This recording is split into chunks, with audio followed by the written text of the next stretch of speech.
இந்த காட்டுக்குள் புலிகள் நுழைந்தவுடனே ஒரு அணில் கூட கண்ணில் படவில்லை.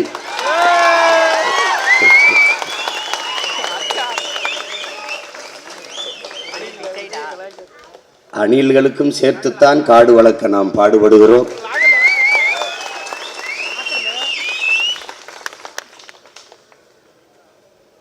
மரங்களுக்கு என்ன மாநாடு, இவர்களுக்கு என்ன மறை கலந்து விட்டதா என்று கேட்பார்கள். மறை கலண்டதால் அல்ல, மறையை கற்றதால் இந்த மாநாடு. நீரின்றி அமையாது உலகு எனின் யார் யாருக்கும் வானின்றி அமையாது ஒழுக்கு என்ற எங்கள் மறை. மணிநீரும் மண்ணும் மலையும் அணிநிழற்காடும் உடையது அரண் என்ற எங்கள் மறை. தந்த வள்ளுவ பெருமகனாரின் அந்த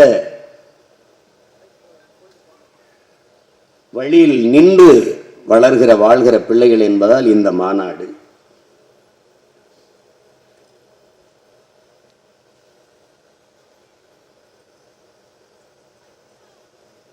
நாட்டுக்காக நிற்பவர்கள்தான் இந்த மாநாட்டை நடத்த முடியும். அற்ப ஓட்டுக்காக நிற்பவர்கள் இதை பற்றி சிந்திக்க மாட்டார்கள். வாக்குக்காக நிற்பவர்கள் இதை நினைத்து கூட பார்க்க மாட்டார்கள். மக்களின் வாழ்க்கைக்காக நிற்பவர்கள்தான் இந்த மாநாட்டை நடத்துவார்கள், நடத்த முடியும்.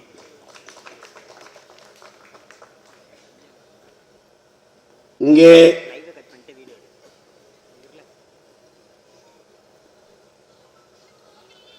என்னுடைய தம்பி கவிபாஸ்கர்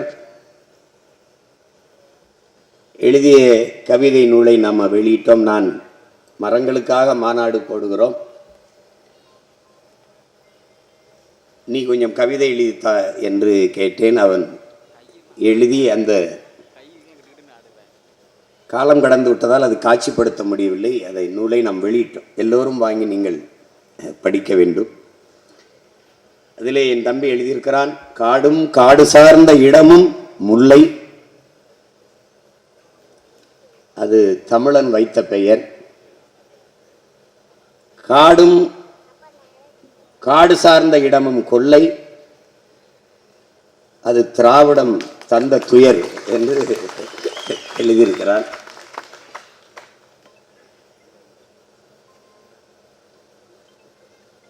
காடு நமக்கு மழை தரும், அது அறிவியல். காடு நமக்கு, மரம் நமக்கு உயிர் தரும், அது உயிரியல். மரம் நமக்கு மழை தரும், அது அறிவியல். மழை நமக்கு உயிர் தரும், அது உயிரியல். மழை நமக்கு பொருள் தரும், அது பொருளியல்.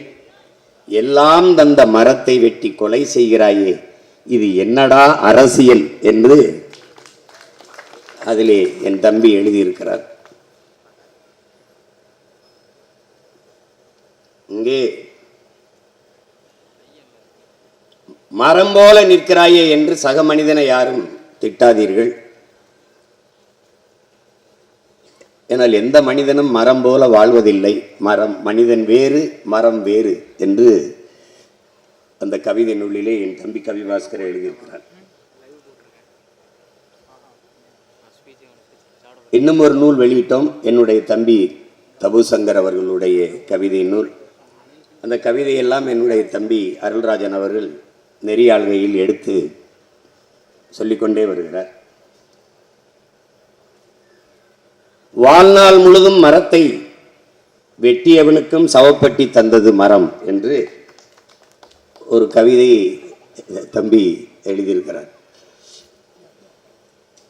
இதிலே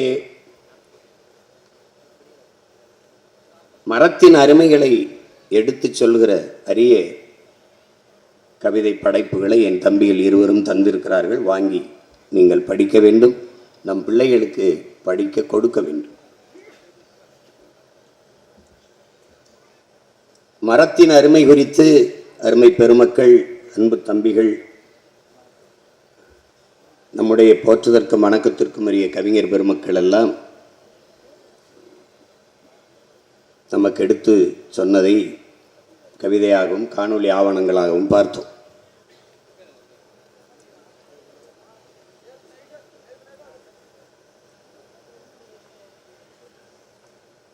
இந்த பூமியை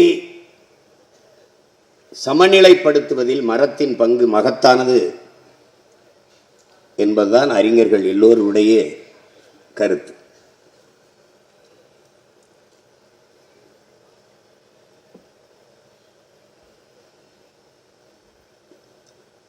இந்த இயற்கையின் படைப்பில் பெரிய வியப்பு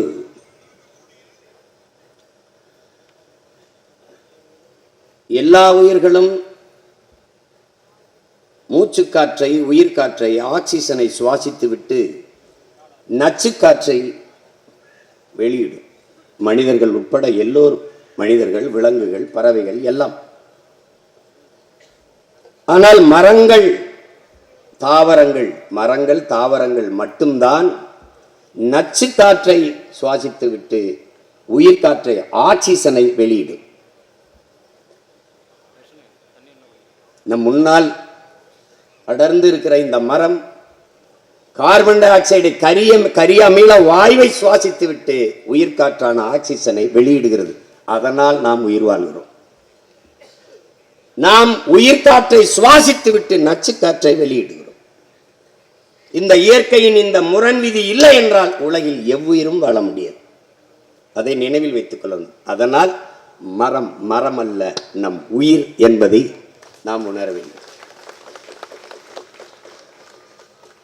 நீங்கள் உயிர் என்றால் ஏதோ என்று கற்பனை செய்து கொண்டீர்கள். உயிர் என்றால் ஒன்றுமில்லை, அது காற்று.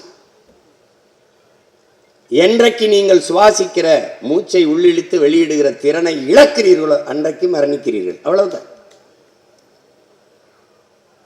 மரணம் என்பது மூச்சு விட முடியாமை, மூச்சு விடுவதை நிறுத்திக் கொள்வது. அப்படி என்றால் நீங்கள் சுவாசித்துக் கொண்டிருந்த காற்றை இன்னொருவர் சுவாசித்துக் கொண்டு செல்கிறார். அது பறையர் காற்று, படையாச்சி காற்று, நாடார் காற்று, தேவர் காற்று, கவுண்டர் காற்று, அந்த உடையார் காற்று, பிள்ளை காற்று, முதலியார் காற்று, ஒரு காற்றும் இல்லை, ஒரே காற்று, இவர் தந்த காற்று. அதனாலதான் கீழே உட்காந்துருக்கவங்களை எல்லாம் பார்த்தது எப்படி நக்கெல்லாம் சிரிக்குது. பைதிகார பயல்களா. அதனால்தான் மரங்களோடு பேசுவோம், மரங்களுக்காக பேசுவோம். ஏன்? மரம் நம் அன்னை, மரம் நம் தாய், மரம் நம் தாய்.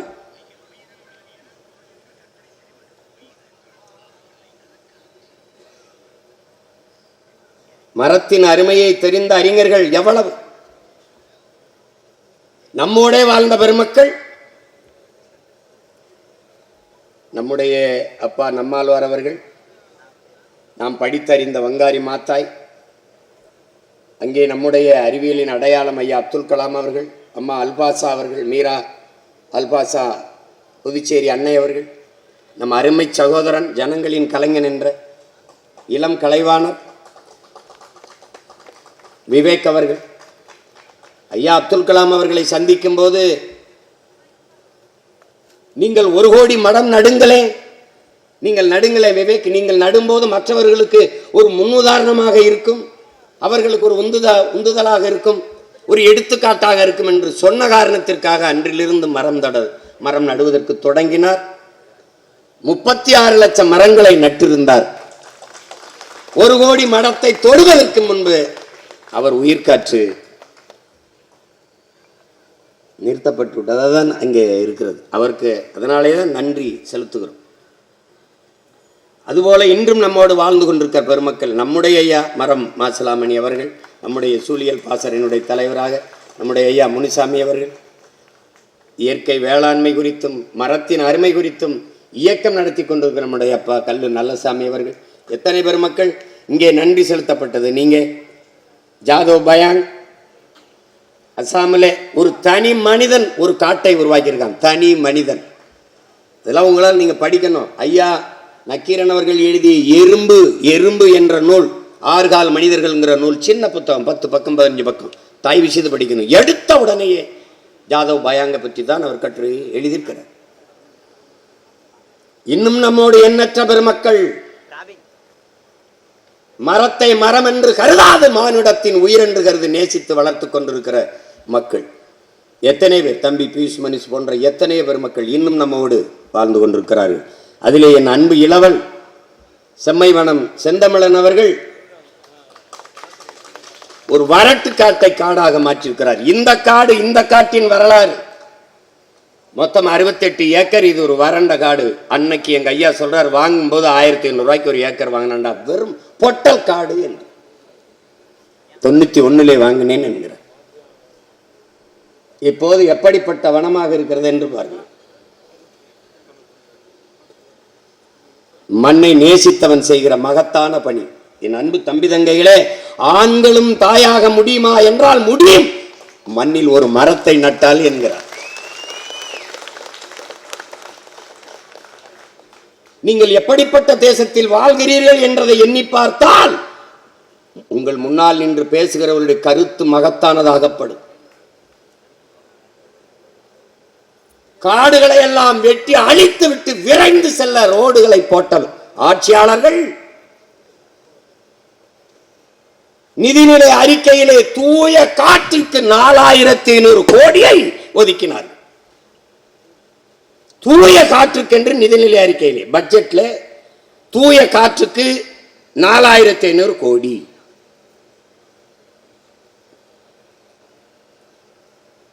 இதை கேட்கும் போது நீங்க எப்படி எடுத்துக்கிட்டீங்க? 4500 கோடி தூய காற்றுக்கு. எப்படி தூய காற்று எப்படி கொண்டு வருவீங்க? எங்க இருந்து வாங்கிட்டு வருவீங்க?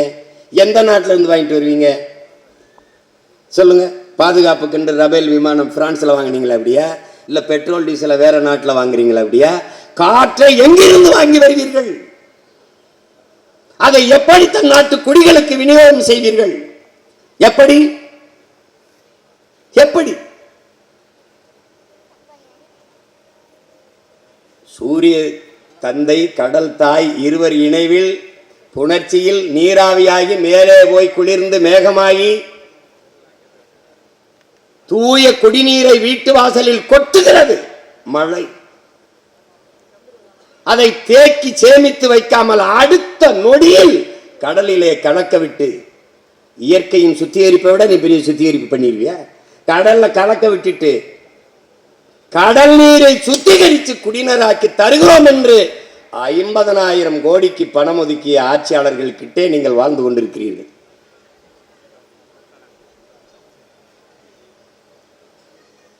இப்போ 4500 கோடியில் எப்படி காற்றை வாங்கிட்டு வருவாங்க? இது எங்கிருந்து வாங்கிட்டு வருவாங்க? யார் காற்றை விற்கிறாங்களா? கடைசியாக தண்ணியை விற்றான், இப்போ காற்றை விற்கிறேன்னு வந்துட்டான். காற்றை வாங்கிட்டு வந்து எப்படி கொடுப்ப? எல்லாரும் இந்த இடவாறு கட்டுற போது இங்கே ஒரு குடுவையை போட்டு அதுலேருந்து மூக்கில் அப்படி மாட்டிக்கிட்டு அப்படியே எல்லாரும் போயிட்டு இருக்கணும். செல்போனோட போகிற மாதிரி அப்புறம் மூச்சு காற்றோட மூக்கில் மாட்டிக்கிட்டு போகிற காலம் வரும். இப்போ இந்த 4500 கோடியில் காற்று வாங்கி எத்தனை பேருக்கு கொடுத்துருக்காங்க? இந்த காற்று விற்பனைக்கு வரும் என்று சொல்லும்போது நீங்கள் சிரித்தீர்கள். இன்று இந்திய நாட்டின் தலைநகராக இருக்கிற டெல்லியிலே தூய காற்றுக்கென்று வந்து ஒரு அறை இருக்கு. கொஞ்ச நேரம் வந்து உட்கார்ந்து காசு கட்டி சுவாச்சிட்டு போகலாம். இன்னும் ஒரு சில காலங்களுக்குள் தமிழ்நாட்டுக்குள்ள வரும். காற்று மாசுபட்டு போனது. அது சொல்லும்போது கேட்க முடியுது. பருவநிலை மாறிடுச்சு, காலநிலை மாறிடுச்சு. அப்போ ஒரு கேள்வி இல்லை, நம்மள பருவநிலை மாறியதா இல்லை நாம் மாற்றினோமா? காற்று மாசுபட்டு போனதா அல்லது நாம் அந்த காற்றை மாசுபடுத்தினோமா? அதுதான் இந்த கேள்வி எழுந்தால் நாம் மாற்றத்தை நோக்கி பயணிக்க முடியும். இல்லைன்னா இது தெண்ட வேலை, இது வெட்டி வேலை அப்படின்னு.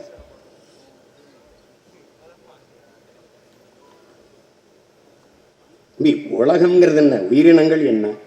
உயிரினம் என்ன? நிலம், தீ, நீர், வழி, விசும்பு, விசும்போடு 5ம் கலந்த மயக்கம். இதுதான் உலகம்னு தொல்காப்பியம் சொல்லுது. உனக்கு தெரியும், நிலம், நெருப்பு, நீர், வான்வெளி, காற்று இதெல்லாம் சேர்ந்துதான் ஆகாயம். இதெல்லாம் சேர்ந்துதான் உனக்கு உலகம். இந்த 5 என்கிறார்கள். நாம் அதை 50 ஆற்றல் என்கிறோம். தூய தமிழ்ல 50 ஆற்றல் என்கிறோம். பூதம் என்றால் பேராற்றல். அந்த பூதத்தால எல்லாம் முடியுங்கிற. அது மாதிரி ஐம்பெரும் ஆற்றல். இந்த ஆற்றல் இல்லாது உலகில் எவ்வுயிரும் இல்லை. மனிதன் மட்டும் இல்லை, எவ்வுயிரும் இல்லை.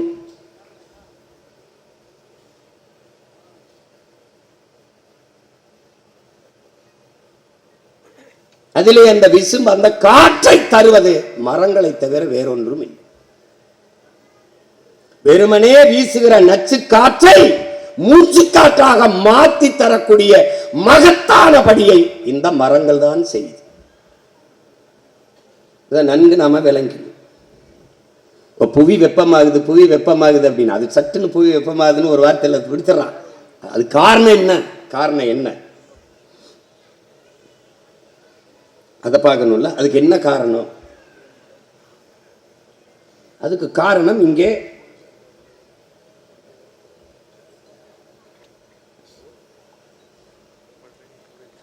தொழில் புரட்சி என்ற வந்ததில் இருந்து அந்த பூமியின் அடுக்கு கீழே இருக்கிற அந்த எரிபொருள்களை எடுத்து நாம் எரிக்க ஆரம்பிக்கும் போது அதில் தான் அதிகமாக இந்த புகை தான் இதற்கு காரணங்கிறான். இது எதது? நச்சு ஆலைகளின் வெளியிடுகிற புகை.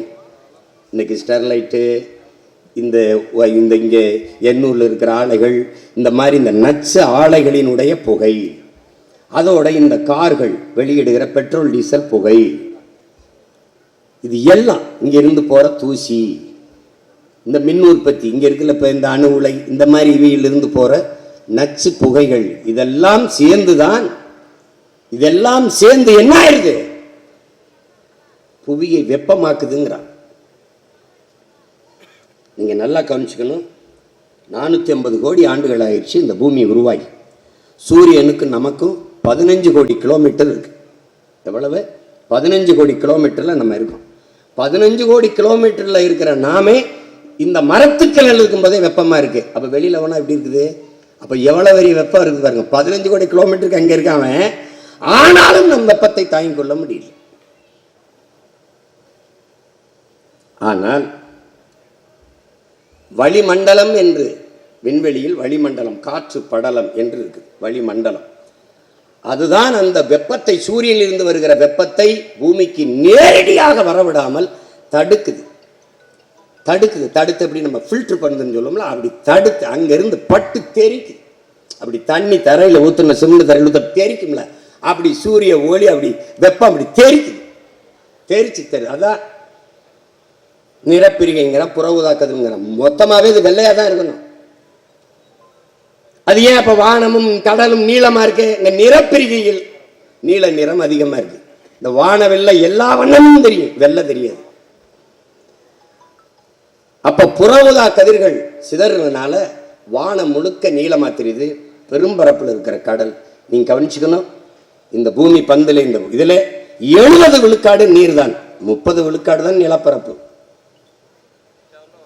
அந்த நிலப்பரப்பில் 1/3 காடு இருக்கணும். அப்ப இது என்ன ஆகுது?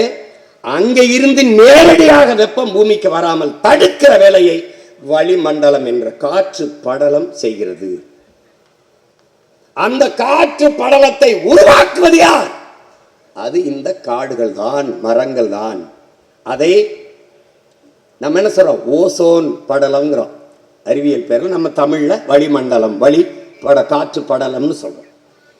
இதுல உலகத்தின் நுரையீரலாக இருக்கிற அமேசான் மலைக்காடுகள் 20 விழுக்காட்டை நிறைவு செய்யும்.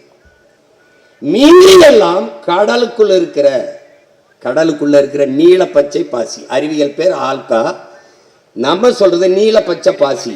அந்த செடிகளில் இருந்துதான் அதிகமாக ஓசோன் காற்று மேலே சென்று அந்த காற்று படலத்தை அப்படியே வச்சிருக்கு. அந்த காற்று படலம் மட்டும் இல்லை என்றால் எந்த உயிரும் இல்லை, எரிஞ்சு சாம்பலம் இல்லை. எனக்கு புரியுது நினைக்கிறேன். உன்னால் அந்த வெப்பத்தை தாங்க முடியாது, எதிர்கொள்ள முடியாது. அந்த வளிமண்டலம் தடுத்து, நல்லா கவனிச்சுக்க, காட்சிப்படுத்தி பாரு. இப்ப பண்ண முடியல, அப்புறம் இப்ப எடுத்து பண்ணி போட்டுவேன். தடுத்து அதுக்கு கீழே வருகிற அந்த வெப்பத்தை உன்னால தாங்க முடியாது.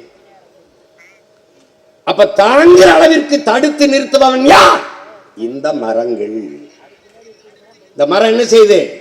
இந்த மரத்தின் இலைகள் எல்லாம் பழுப்பு நிறமாகத்தான் இருக்க வேண்டும். இப்ப இந்த மரத்துல ஒரு இலை பட்டுச்சுன்னா பழுப்பா இருக்கும், கீழே விழுந்ததெல்லாம் பாரு பழுப்பா இருக்கும், எனக்கு செத்துருச்சு. அந்த பழுப்பு நிறத்தில் தான் இந்த மரத்தின் இலைகள் இருக்க வேண்டும் நியாயமா. அது ஏன் பச்சையாகுது? சூரிய ஒளி வெப்பத்தை அது தாங்கி அந்த வெப்பத்தை உணவாக உட்கொள்ளுது. அதுல இருக்க ஸ்டார்ச் எடுத்து சாப்பிடுது, உணவா சாப்பிடுது. நமக்கு நஞ்சு, அந்த நஞ்சை அது உணவா சாப்பிடுது. அதை நம்முடைய பெரிய தகப்பன் நம்மாழ்வார் என்ன சொல்றாரு? ஒவ்வொரு மரத்திலும் சர்க்கரை தயாரிக்கிற தொழிற்சாலை இருக்குங்கிறார். அது அங்க இருக்கிற சர்க்கரையை உறிஞ்சி சாப்பிடுவதால், வெயிலை சாப்பிட்டு விடுவதால் வெப்பம் தனியுது.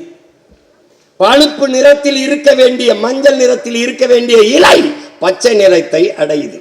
அப்படித்தான் தாவரங்கள், மரங்கள், செடி கொடி எல்லாம் புல்லெல்லாம் பச்சையத்துக்கு வர்றது காரணம் தான். அப்ப என்ன செய்யுது? அங்க தடுத்து உனக்கு கீழே நல்ல குழு குழு குழுன்னு வச்சுக்கிறான். யாரு? உயிருந்தரான், வெப்பத்தை தணிக்கிற கொடையாவும் இருக்கான். யாரு? இவன் தான். பார்க்க அப்படி இருக்கான்னு நினைச்சுட்டு இருக்காத, இவன் தான். இவெல்லாம் என்ன ஆவ? கறிக்கட்டையா செத்து கிடப்ப. அப்போ பூமிக்கு வருகிற வெப்பத்தை தடுத்து ஒரு மரத்துக்கு கீழே நீ நிக்கிற போது குழு குழுன்னு இருக்குது. காரணம் இவன் தான். சாதாரணமா என்ன பண்ற? போயிட்டு இருக்கும்போது அந்த ஓட்டுநர்கிட்ட, மரத்தில் நிழல்ல விடுப்பா வண்டிய, மரத்து நிழல்ல விடுப்பா வண்டிய, மரத்தின் நிழலை வண்டியை விட வேண்டும். சரி, அதற்கு முதல்ல ஒரு மரத்தை நடணும், அதுதான் முதல்ல சரி. புரியுதா? எல்லாருக்கும் மரத்தில், மரத்து நிழல்ல விடுப்பா. நம்முடைய அரசு எப்படி இருக்கும்? என்ன சொல்லும்? நம்முடைய அரசு என்ன சொல்லும்? மரம் நடுவோம், மழை பெறுவோம், சின்னதா எழுதிப்படும். அவனுடைய பொறுப்பு முடிஞ்சிருச்சு. மரம் எங்க நடும்? செய்தித்தாள் விளம்பரத்துல நடும். ஒவ்வொரு தலைவனின் பிறந்த நாளையும் 1 கோடி மரம் நடுவோம். எங்க? செய்தித்தாள். இப்ப நாம எந்த வேலையை செய்யறோம்? செயல் அரசியல், சேவை அரசியல் செய்ய நினைக்கிறவன் தான் இந்த வேலையை செய்வான். செய்தி அரசியல் செய்பவன் இதை செய்ய மாட்டான். கட்சி அரசியல், தேர்தல் அரசியல் செய்ய நினைப்பவன் இந்த வேலையை செய்ய மாட்டான். மக்களுக்கான செயல் அரசியல், மக்களுக்கான அரசியல் எவன் செய்ய நினைக்கிறானோ அவன் தான் இந்த வேலையை செய்வான். அப்படி போடப்பட்டதான் மாடு ஆடுகளின் மாநாடு, மரங்களின் மாநாடு, மலைகளின் மாநாடு, தண்ணீர் மாநாடு நடக்க இருப்பதும் அப்படித்தான்.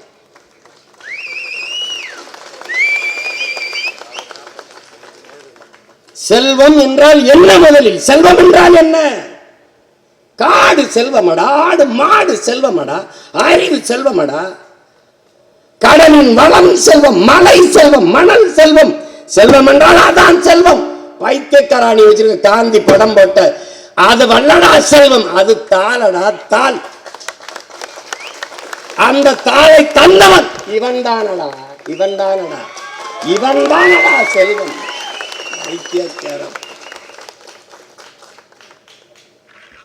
இவன்தான் நம் செல்வம், அதனால் அவன் பின்னே செல்வோம். புரியுதா? புரிஞ்சுக்கணும். புவி வெப்பமாகுது, புவி வெப்பமாகுது. பெரிய கண்டுபிடிப்பு சயின்டிஸ்ட். ஏன் வெப்பமாகுது சொல்ற? ஏன் வெப்பமாகுது சொல். இந்த பசுங்கூட விளைவுன்னு சொன்னாங்க, அது கிரீன் ஹவுஸ் எஃபெக்ட். அது என்னன்னா, இந்த குளிர் நாடுகளில் இந்த நர்சரி, இந்த செடி கொடிகள்லாம், செடி பூச்செடி கண்டு இதெல்லாம் மரக்கன்று எல்லாம் வளர்க்குறதுக்கு ஒரு கூடாரம் போட்டிருப்பான். இப்போ கூட நம்ம உள்ள நர்சரின்னு வச்சு வளர்ப்பான், நீ பார்த்துருப்பேன். இப்படி அதை சுற்றி மூடி விட்டுருப்பான், சின்னதாக உள்ள ஒரு இது மட்டும் இருக்கும். அந்த கூடம் அதான் பசுங்கூடங்கிறது. அது என்னன்னு பார்த்தீங்கன்னா, வெளியில் இருக்கிற வெப்பத்தை உள்ளே இருக்காது, உள்ளே இருக்கிற வெப்பத்தை வெளியில் விடாது. இந்த உள்ள இருக்கிற அந்த வெப்பம் போதுமான அளவுக்கு அப்படியே வச்சுக்கிட்டே இருக்கு. அதனாலதான் இந்த உயிரினங்கள் வளர முடியுது. அப்ப வெளியில இருக்கிறத உள்ள விடாது, உள்ள இருக்கிறத வெளியில விடாது, அப்படி தடுத்து நிறுத்தும் பசுங்கூடம். எப்படி அந்த கூடம் போல இந்த பூமி பசுங்கூடமா மாறிடுச்சு. எப்படி பசுங்கூடமா மாறுது? பாரு, தினம் சூரியன்ல இருந்து வெயில் பூமிக்கு வருது. இது என்ன செய்யுது? பகல் பூரா நமக்கு வெப்பமா இருக்கு, இரவுல வெப்பம் இருக்க மாட்டேங்குது, குளிரா இருக்கு. அதற்கு காரணம் இந்த பகலில் இருக்கிற இந்த வெப்பம் இரவிலே நீல அலை கதிர்களாக அப்படியே நீரா மேலே எழுந்து விண்ணை நோக்கி போகுது. அங்க போய் அது குளிர்ந்துருது. அதனால் நமக்கு குளிரா இருக்குது, வெப்பம் தணிந்து குளிரா இருக்கு. இப்போ இந்த நீல அலை கதிர்களா மேல போகுதுல வெப்பம் இரவுல, அதை போக விடாம ஒருத்தன் தடுக்கிறான். அந்த அயோக்கிய பையன் யாரு? யார் செய்யறா? அதுதான் இங்கு தொழில் புரட்சி என்று கொண்டு வந்தப்பட்ட ஒன்று. எப்படின்னா அவன் என்ன சொன்னா, இங்க பாரு, இந்த பூமிக்கு அடியில் இருக்கிற மீத்தேன் எடுக்கிறது, நிலக்கரியை எடுத்து அந்த மின்சாரம் தயாரிக்கிறது, இந்த மீத்தேன் ஈத்தேன் எடுக்கிறது, ஹைட்ரோ கார்பன் எடுக்கிறது, இந்த மாதிரி இதுகளில் தான் புவி அதிகமாக வெப்பமாகுதுங்கிறது. அதுல மீத்தேன் வந்து அளவு கம்மி, அதனுடைய வாழ்நாளும் கம்மி. ஆனால் மீத்தேனால தான் 60 விழுக்காடு பூமி வெப்பமாகுதுங்கிறான். எல்லாம் கொஞ்சம் அதனுடைய அளவு கம்மி, அதை கொஞ்சம் தானே எடுக்கிறான் மீத்தேன் அப்படின்னு நினைக்கூடாது. நீ அது கொஞ்ச நாள் தான் அதனுடைய வாழ்நாள் இருக்கு. ஆனால் அது பூமியை 60 விழுக்காடு வெப்பத்தை தந்துருதுங்கிறான். அப்ப இது என்ன செய்து, இந்த காற்றுகள் எல்லாம், இந்த புகையெல்லாம் அப்படியே மேலே போய், இந்த கார் வெளியிடுகிற நச்சு புகையெல்லாம் மேலே போய், இந்த சரியா இந்த பூமியிலிருந்து, இந்த தரை பகுதியிலிருந்து 15-20 கிலோமீட்டருக்கு மேலே அந்த விண்வெளியில ஒரு கருப்பு படலம் போல படர்ந்து நின்னுகிறதுன்றான். நின்றுக்கிட்டு இந்த இரவில் இந்த வெப்பம் அப்படியே மேலே நீல அலை கதிர்களா போய் மேலே குளிர போகுது பாரு. அது அங்கே மேலே போக விடாமல் இந்த கருப்பு படலம், இந்த புகை படலம் அப்படியே தடுத்து ஒரு போரையை போட்டு போத்துன மாதிரி பூமிக்குள்ளேயே நிறுத்திடுதுங்க. அதனால என்ன ஆயிருது? புவி வெப்பம் குறைய மாட்டேங்குது. அப்படியே இந்த புவி வெப்பமான என்ன பிரச்சனை? என்ன பிரச்சனைனா, இப்போ பருவநிலை மாறுது. பருவநிலை மாறும்போது பருவமழை, பெருமழை இது இல்லை. ஒரே ஒரு மழை தான் இருக்கு, புயல் மழை மட்டும்தான் நமக்கு இருக்கு. பருவமழை இப்போ அக்டோபர் நவம்பர் ஐப்பசி கார்த்திகை மழை பொழியும் அப்படின்னா அது மழைக்காலம் கார்காலம் அப்படின்னா ஒரு பருவத்துக்கு பயிரிடுவது எல்லாம் முறையாக நடக்குது. இப்போ அந்த பருவம் மாறிடுது. இப்போ சொல்லும்போது நம்ம கிராமத்தில் பருவம் தப்பிடுச்சும்பா, பருவம் மாறிடுச்சும்பா. அது காரணம் இதுதான். அப்ப நம்முடைய அப்பா நம்மால வேற என்ன சொல்றாங்க? இனி இந்த நாட்டில், இனி இந்த மண்ணில் பருவமழையோ பெருமழையோ கிடையாது, புயல் மழை மட்டும்தான். அது எப்ப பெய்யும் எப்படி பெய்யும் தெரியாது. ஏப்ரல் மே மாதம் கோடை நினைச்சுக்கிப்பா பெரும் புயல் அடித்து கொண்டு போயிட்டு இருக்கும். ஏன்னா மாறிடுச்சு பருவம். அதற்கு காரணம் இந்த பருவநிலை மாற்றத்திற்கு காரணம் புவி வெப்பமாகுது. வெப்பமாகும் போது நீ பார்த்தீங்கன்னா அடுப்பில் இப்போ ஒரு பானையை வச்சு உலை வைக்கிறதுன்னு சொல்கிறோம். தண்ணியை அதில் ஊற்றி கீழே நெருப்பை எரிக்கும் போது இந்த உலை பொங்குது. வெப்பம் தாங்காம, சூடு தாங்காம என்ன செய்யுது? உலை பொங்கி அப்படி பொங்கி கொட்டுது. அப்படி பூமியின் வெப்பம் தாங்காம கடல் பொங்கி கொட்டும். அப்படி வெப்பமாகி கொந்தளிக்கும் போது இப்போ இங்கே சொல்றாங்கல்ல, ஆதி நிலம் என்பது தீவு. அந்த தீவிலே பல தீவு, மன்னார் வளைகுடாலாம் 2-3 தீவு உள்ள போயிடுச்சுங்கிறான். இது என்ன செய்யும்? கடலோர கிராமங்கள், கடலோர பகுதிகள் பல இடங்களை அப்படியே முழுங்கிடும். புவி வெப்பமான ஒரு சுனாமியே நம்ம தாங்க முடியல. அப்ப கொந்தளிச்சு என்ன பண்ணும்? கடலோர பகுதிகள், கிராமங்கள் எல்லாவற்றையும் 300-400 கிலோமீட்டருக்கு உள்ள போய் இழுத்து மூழ்கடிக்கும் பேரழிவை இந்த பூமி சந்திக்கும். அது எப்படி பொங்கி வழியுதோ அப்படி கடல் பொங்கி வழிஞ்சால் என்ன ஆகும்னு நீ கொஞ்சம் கற்பனை செஞ்சு பார்த்துக்க. அப்ப என்னென்ன ஆபத்துங்கிற, என்ன உயிரினம் உள்ள வாழும்? எந்த உயிரினம் உள்ளே வாழும் பாரு. நீ கொதிக்கிற தண்ணியில ஒரு பூச்சியை பிடிச்சி போட்டா, ஒரு மீனை உயிரோட போட்டா நான் செத்து போகும். அதான கடல் அளவுக்கு மீறி கொதிச்சா என்ன ஆகும்? உள்ள எந்த உயிரினம் வாழும்? மனித உணவு தேவைகள் 33 விழுக்காடை கடல் உணவு தான் நிறைவு செய்துங்கிறான். கடல் வெப்பமாகி கொந்தளிச்சு பூரா செத்து போச்சுன்னா பட்டி இடந்து நீங்க ஆக வேண்டியதுதான். அப்ப ஒவ்வொன்றையும் நீ பார்க்கணும். அப்ப பருவநிலை மாறும்போது புவி வெப்பமாகும்போது என்ன ஆகுது? இமயமலையெல்லாம் பனிப்பாறையை கொண்ட மலை. 15,000 இடத்தில் இருந்து பனிப்பாறைகள் உருகி ஓடியாருது வெப்பத்தில். அதனாலதான் வட இந்திய நதிகள் வற்றாமல் இருக்க காரணம் இமயமலையில் இருக்க பனிப்பாறைகள். அந்த நீரை நாம் நன்னீர் என்கிறோம். குளிர்காலத்தில் அப்படியே உறைஞ்சி இருக்குது, வெப்ப காலத்தில் உருகி அப்படி கட கட கடன்னு ஓடி வருது. அதனால தான் கங்கை, இந்த பிரம்மபுத்திரா போன்ற நதிகள் எல்லாம் வற்றாமல் இருக்கிறது காரணம் அதுதான். அதையும் அப்பா 2030, அதுக்கு ரொம்ப காலம் இல்லை, இப்போ 26 ஆகப்போது, 25 முடியுது. அவர் சொன்ன கணக்குப்படி இன்னும் 4 ஆண்டு இருக்கு. 2030க்குள் 85 விழுக்காடு அந்த பனிப்பாறை உருகி ஓடி இருங்க. 85 விழுக்காடு பனிப்பாறை உருகி ஓடினால் வட இந்திய நதிகளும் வறண்டு போகும். அப்புறம் என்ன ஆகும்? அது நான் சொல்ல வேண்டியதில்லை, உனக்கே தெரியும். இப்ப நீரற்ற நகரம் மாதிரி நீரற்ற நாடாக நாம் மாறுவோம். அப்ப புவி வெப்பமாகுதனால் மிகப்பெரிய பேரழிவை நோக்கி இந்த பூமி, இந்த உயிரினங்கள் போகும். அதுக்கு என்ன வழி இருக்குது அப்படின்னா, முதல்ல இந்த பூமியை, காற்றை, நிலத்தை, நீரை நஞ்சாக்குகிற நச்சு ஆலைகளை நிறுத்தணும். நீ வந்தால் சீமான் எப்படி வேலை கொடுப்ப? நான் தான் கொடுக்கிறேங்கிறனே. படித்தவன் படிக்காதவன் அனைவருக்கும் அரசு வேலை தர்றேன்றனே.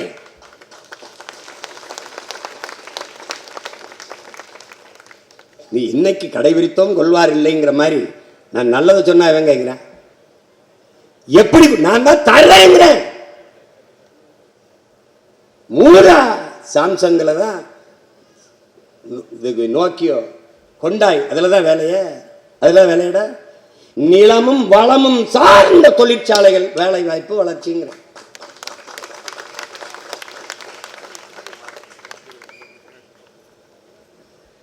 இந்த பனை சார்ந்த தொழிற்சாலை, பனையில மாதிரி ஒரு பயன் தரக்கூடிய ஒரு உயிரினம் உண்டா? பனையிலிருந்து பொட்டி, பனையிலிருந்து பாய், பனையிலிருந்து நாறு, பனையிலிருந்து கட்டில், பனையிலிருந்து கொட்டான், பனையிலிருந்து கருப்பட்டி, பனையிலிருந்து கல். என்ன உனக்கு வேணும்? கற்கண்டு, சக்கரை, அங்கங்கே தொழிற்சாலை. என் காற்று நஞ்சாகுமா? என் நீர் நஞ்சாகுமா? என் நிலம் நஞ்சாகுமா? கரும்பு 5000 ஏக்கர்ல கரும்புடா. கரும்புல இருந்து எத்தனை நாள் பெட்ரோல்ற? அந்த பெட்ரோலை வச்சு கார் தான் ஒன்றும் இல்லைடா, மின்சாரம் தயாரிக்கல. கரும்பு சக்கையிலிருந்து சாப்பிட்ற தட்டுட, கரும்புல இருந்து வெள்ளம், கரும்புல இருந்து சக்கரை, கரும்புல இருந்து கற்கண்டு எல்லாம் தயாரிக்கல. 5000 ஏக்கர் அங்கேயே தொழிற்சாலை. அங்கே 2000 ஏக்கர்ல தக்காளி, தக்காளியில் இருந்து பழக்கூழ், ஜாம், ஊறுகாய் தொழிற்சாலை. என் தாய்க்கு எதுக்குடா படிக்கிறதுக்கு ஊறுகாய் போடுறதுக்கு, அவளுக்கு எதுக்குடா எஜுகேஷன் போட்டுருவான். அதை சந்தைப்படுத்த என் தம்பி தங்கச்சிக்கு எஜுகேஷன் கொடுத்துருவேன். என்னடா நீ எவ்வளோ பைத்தியக்கார மாதிரி வீட்டுக்கு 2000 ஏக்கர். டே 5000 ஏக்கர்ல ஏர்போர்ட் கட்ட என் மக்கள் மறுக்கிறான்டா பரந்தூர்ல. அவன் மகன் நான், அம்மா நான் ஏர்போர்ட் கட்டல, அப்பா நான் ஏர்போர்ட் கட்டல, 5000 ஏக்கர்ல ஏறி வெட்டுறேன்னு கட்டா ஏற்றுக்கடா மகனும் பண்ண. அதான்டா என் பத்தி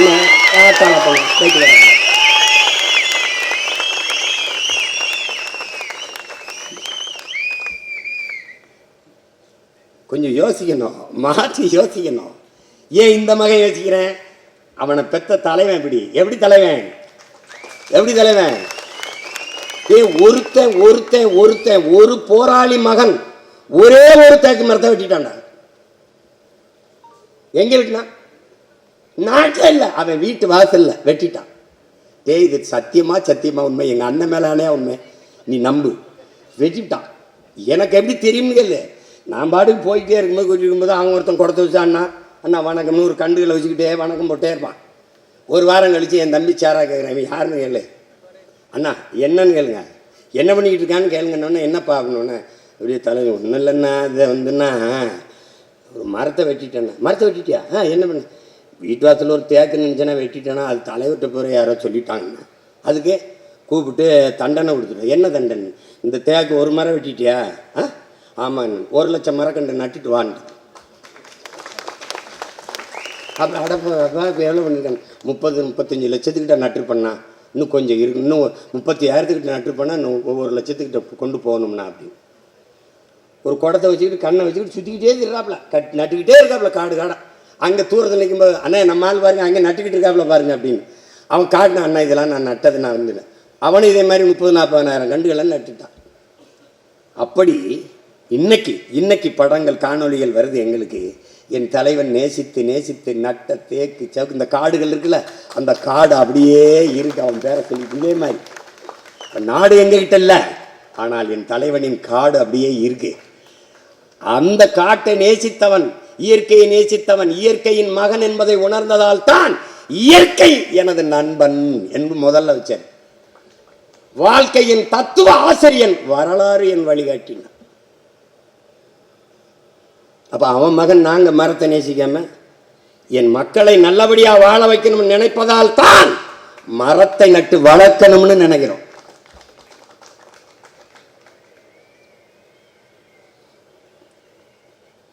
சிலப்பதிகாரத்தில் நம்முடைய மூதாதை இளங்கோடிகள் மருங்கு வண்டு சிறந்து ஆர்ப்ப மணிப்பு ஆடை அது போர்த்து கருங்கையில் கண் விழித்து ஒழுகி நடந்தாய் வாழி என்று பாட்டு. மருங்கு வண்டு சிறந்து இரு கரையிலே இருக்க மரங்கள்ல வண்டு பாட்டு இசைத்துக்கிட்டு இருக்கு. ஆர்ப்ப மணிப்பு ஆடை அந்த பூக்கள், மரங்கள் இருக்க பூக்கள்லாம் அந்த அது தண்ணி மேல அந்த ஆடை அது நீர் மேலே கொட்டதுனால அது பூவால் செய்த ஆடையை போர்த்தின மாதிரி இருக்குது. கருங்கையில் கண் விழித்து அந்த கெண்டை மீன்கள் எல்லாம் துள்ளி துள்ளி குதிக்கிறத பார்க்கும்போது அந்த நதி அது நதி வந்து கண் விழிக்கிற மாதிரி இருக்குது, உன்னுடைய கண் மாதிரி இருக்குது அப்படிங்கிறான். ஆர்ப்ப மணிப்பு ஆடை அது பொறுத்து கருங்கையில் கண் விழித்து ஒளி நடந்தாய் வாழி காவேரி என்று பாடுறான். அப்ப அவர் பாடி வரும்போது அந்த கருங்கைகளுக்கு உன்னுடைய கண்களா, இந்த துள்ளி துள்ளி விளையாடுகிற கெண்டை மீன்கள் உன்னுடைய கண்களான்னு அந்த காவிரியை பார்த்து கேட்கிறாரு இளங்கோடி. அப்ப இடுப்பை வளைத்து நெளித்து அப்படியே அசைந்து அப்படி நடை போட்டு வருகிற காவிரியே வா என்று வரவேற்கிறார். இதுல எங்க அப்பா போய் சேர்றாப்ல, நம்மாழ்வார் எப்படி சேர்றாரு? எல்லா ஆறுகளும் காவிரி போல இடுப்பை வளைத்து நெளித்து நடை போட்டு வரும். அதுக்கு நீ ஒண்ணு செய்யணும். என்ன செய்யணும்? மருங்கு வண்டு சிறந்து இரு கரையிலும் இருக்கிற மரங்களில் இருக்கிற வண்டுகள் இசைத்தது, ரீங்காரம் இட்டது, பாடியதுங்கிறான். அப்படி வரணும்னா என்ன செய்யணும்? நீ ஒண்ணு செய்யணும், கரை நெடுக மரம் நடுக. புரிது நினைக்கிறவங்க எல்லா நதிகளும் போகும்டா, அப்படி நடை போட்டு போக. அதுக்கு என்ன பண்ணும்? கரை நெடுக மரம் நடுக. ஒரு எளிய உதாரணம், என் உடன் பிறந்தார்களே, என் பெற்றோர்களே, வெயில் அடித்தால் நீங்க என்ன செய்றீங்க? கொடை பிடிக்கிறீங்க. இப்ப பூமி தாய்க்கு வெயில் அடிக்குது, என்ன செய்யணும்? கொடை பிடிக்கணும். என்ன கொடை? பச்சை கொடை, மரக்கொடை. வேற வழியே கிடையாது. அதை வளர்ப்பதை தவிர ஒன்றும் கிடையாது. நீ என்ன செஞ்சிருவா சீமான்? 5 ஆண்டுகால ஆட்சி, 5 ஆண்டுகால ஆட்சி. இதுல போட்டு காட்டினா பார்த்தீங்களா, 2016 நான் கொடுத்த வரைவு 10 ஆண்டு பசுமை திட்டம், பல கோடி பனை திட்டம், மக்கள் இயக்கம் போல மாற்றி மரம் வளர்க்கிறதை கொண்டு வருவேன். ஒவ்வொரு மகன் பூமியில் பிறந்தால் முதலில் அவனுக்கு பேர் வைக்கிறதுக்கு முன்பு அவனுக்காக பூமியில ஒரு மரம் வைக்கணும். அவனுக்கு என்ன பேரோ அந்த பேரை அந்த மரத்துக்கு வைக்கணும். அப்படிதான் இங்க வச்சோம். யாருக்கு? இது நம்மாழ்வார் மரம், இது அப்துல் கலாம் மரம், இது விவேக் மரம், இது வங்காரி மாத்தாய் மரம் என்று வச்சிருக்கமில்ல, பார்ப்பீங்க. ஏன்னா வளரும் போது இந்த மரத்துக்கு ஒரு பேர் இருக்குன்னா, நாளைக்கு நான் வச்சும் போது வந்தேன்னா இது என் தம்பி வெற்றி துரைச்சாமி. நம்ப முடியல. நீ சிவகங்கை சீமைன்னு ஒரு படம் நம்ம ஐயா கவியரசு கண்ணாசன் எடுத்தது. நீ போய் பாரு. நம்ம பாட்டங்க மருதுவாண்டியரை பற்றிய வரலாறு அது. அதில் மருத மரம் 2 மரத்தை வந்து வெட்ட வருவார்கள் மன்னர்கள். தேர் செய்யுது. வெட்ட வரும்போது அப்பாவும் மகனும், வயதான ஒரு பெரியவரும் மகனும் வெட்ட விடாமல் அழுவாங்க. இவ்வளவுக்கு மன்னர் மேலே அவர் ரொம்ப பற்று உள்ளவர். மன்னருக்கு அவர் நன்மை தெரியும். உயிரே போனாலும் சரி நாங்கள் வெட்ட விட மாட்டோம், மரத்தோடு சொல்லி எங்களையும் வெட்டுங்கன்னு கட்டி பிடிச்சா அழுவாங்க. பெரியவரை இது நல்லா இல்லையே, எதுக்கு இவ்வளோ அடம் பிடிக்கிறீங்க? வெட்ட மாட்டோம், வெட்ட விட மாட்டோம் அப்படின்னு. ஆனால் வந்திருக்கிறவர்கள் மாறு இடத்துல வந்திருக்கிறதுனால மன்னர்கள்னு இவங்க 2 பேருக்கும் தெரியல. அப்பாவுக்கும் மகளுக்கும் ரொம்ப நேரம் தர்க்கம் பண்ண பிறகு ஏன் இவ்வளோ அடம் பிடிக்கிறீங்க அப்படின்னு. இல்லை, இது எங்க மன்னர்கள், அது பெரிய மருது, இது சின்ன மருது, அதனால நாங்க வெட்ட மாட்டோம்னு 2 பேரும் நிக்கிறாங்க. 2 பேரும் தான் நிக்கிறாங்க. என்னடா நம்ம நாட்டு மக்கள் இவ்வளவு பற்று வச்சிருக்காங்கடா நம்ம மேல. இந்த மரத்தில் பெரிய விட்டுருங்க, அப்படியே கலெக்ட் இது பண்ணி நீங்க வாங்க, நீங்க இங்க இருக்க வேண்டியதில்லை, எங்களோட அரண்மனைக்கு வாங்கன்னு கூட்டி போறது இருக்கு, காட்சியில் இருக்கு, நீங்க பார்க்கலாம். அப்போ பேர் வைக்கணும். அவன் ஒவ்வொரு பிறந்த நாளைக்கும் ஒரு மரம். எங்க அப்பா சொல்றாங்க பாருங்க, 7 கோடி பேர் இருக்கும், 6 கோடி பேர்னு வச்சுக்கிறோம். வருஷத்துக்கு ஒரு மரம் இருந்தால் 10 வருஷத்துல எத்தனை கோடி மரம் நட்டுக்கலாம்ங்கிறத சொல்றாரு பார்த்தீங்களா? அப்படி அப்ப என்ன திட்டம்? 10 ஆண்டு பசுமை திட்டம், பல கோடி பனை திட்டம். நீ எழுதி பிரபாகரன் மகன் நான் சொல்றேன், 10 ஆண்டுகளை இந்த பூமி பந்த என் தாய் நிலத்தை பச்சை போர்வையா நான் போத்திடுவேன். நீ சாலையில பயணித்து போனால் ஒண்ணு மேய்ச்சல் நிலம், இன்னொன்னு நீர்த்தேக்கம், இல்ல காடுகள், இல்ல வேளாண் பண்ணைகள். இதை தான் நீ பார்த்த. இப்படி திரும்பினா ஆடு மாடு மேய்ஞ்சிக்கிட்டு இருக்கும், இப்படி திரும்பினா காடா இருக்கும், இப்படி திரும்பினா வேளாண் பண்ணை நிலமா இருக்கும், அப்படி திரும்பினா நீர் தேக்கமா இருக்கும். டேய், இதை நான் சாதிக்கல, நான் பிரபாகரன் மகன் நான் எழுதிக்கிறேன்.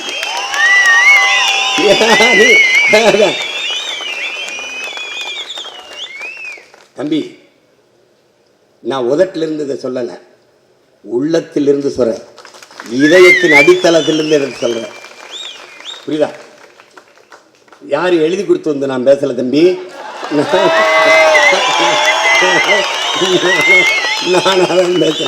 நானாதான் பேசுறேன். புரியுதா? ஆண்டன் சொக்கே வந்த ரஷ்ய எழுத்தாளன் சொல்றான், இது இந்த தோல்வியுற்ற சமூகம், தோற்று போன சமூகம்ங்கிறது எப்படி கண்டுபிடிக்கிறதுன்னா, எவனாவது ஒரு நல்ல சிந்தனையோடு ஒருத்தன் வந்தான்டா, அவனுக்கு எதிராக 1000 முட்டாளை இறக்கி விடுவான்டாங்கிறான். சொல்றான், ஏன் உண்மையிலே சொல்லியிருக்கான்பா, இதை வாய்க்கு வராத பேரத்து வராரு ஆண்டன் சொக்கே விடனாப்ல, உண்மையிலே சொல்லியிருக்காப்ல. அதனால அதிலிருந்து தெரிஞ்சுக்கலாம் அது வீழ்ச்சி விட்டுற சமூகம்னு. நம்ம இப்போ பேசிட்டு போக நான் ஒரு ஆள் தான் பேசுகிறேன், 1000 பேர் பேசுவான். ஏன்னா இங்கே கடையை வாடகைக்கு விடுறவன், வீடை வாடகைக்கு விடுறவன் அவன்லாம் கிடையாது, இப்போ வாயை வாடகைக்கு விடுறவன் அதிகமாக வந்துட்டான். இதில் என்னன்னா, எங்காலும் ஒருத்தர் வரான், யாருன்னு திரும்ப, இந்த உலகம் இனியவை, இந்த உலகம் இனியவை, வானத்து சுடர்கள் எல்லாம் இனியன. நல்லா தான் இருக்கு சொல்லும்போது, வானத்து சுடர்கள் எல்லாம் இனியன. அப்புறம் என்ன சொல்றல, மழை இனிது, மலை இனிது, காடு நன்று, ஆறுகள் இனியன, மரம் செடி கொடி, மரமும் செடியும் கொடியும் மலரும் காயும் கனியும் இனியன. இதெல்லாம் இனியன தான். நீரில் வாழ்வனவும் நல்லவை, நீரில் வாழ்வனவும் நல்லவை. கடைசி ஒரு வரி சொல்றான் பாருங்க, மனிதர் மிகவும் இனியவர். யாரு? நம்ம பாட்டன் பாரதி எப்படி ஏமாந்திருக்கான் பாரு. இது எல்லாம் சரிதான், மனிதர் மிகவும் இனியவர். இத பூராத்தையும் அழிச்சவன் யாரு? இந்த இனியவன் தான். இயற்கையின் பரிணாமத்தில் கடைசியா வந்த சமூக விலங்கு இவன் தான். உலகில் எந்த உயிரினத்தாலும் காடுகளுக்கோ மலைகளுக்கோ ஆறுகளுக்கோ அருவிகளுக்கோ எதுக்குமே அழிவில்லை. இந்த மனுஷப்பய வந்தான், கதை முடிஞ்சது. அதுதான் கிளாடு புரிங்க சொல்றாங்க, ஆதியில் நாம் காடுகளில் பசிக்கு வேட்டையாடினோம், கிழங்குகளை உண்டோம், கனிகளை திண்டோம், அருவி ஆறுகளில் நீரழி குடித்தோம், அப்போது நம் பூமி தாய் கண்ணி கழியாமல் கற்போடு இருந்தால். பிறகு இவர்கள் வந்தார்கள், பசிக்கு வேட்டையாடாமல் பண வேட்டையாடினார்கள். நம் தாய் 18 வயசிலே பாட்டியாகிவிட்டால், கற்பிழந்து விட்டால், இப்போது மரணப்படுக்கையில் படுத்து கிடக்கிறாள், காப்பாற்ற ஓடி வாருங்கள் பிள்ளைகளேங்கிறான். யாரு? EF சிம்மாசன் இருக்கான்.